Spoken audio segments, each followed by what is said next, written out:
thunderstorm warning for eastern Monona County, western Harrison County in southwestern Iowa, southeastern Burt County, north central Washington County, until 8:30 a.m.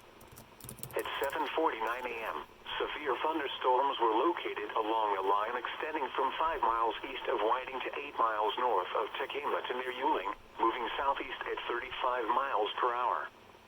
Expected hazards include 60 miles per hour wind gusts. This is a radar-indicated threat.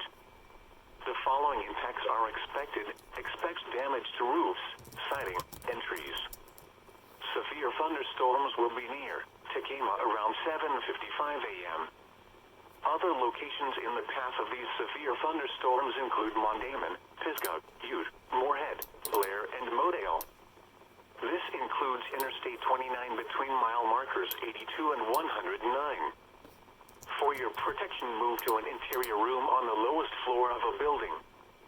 Repeating, a severe thunderstorm warning has been issued until 8:30 a.m. for the following counties in Nebraska, Burt, and Washington.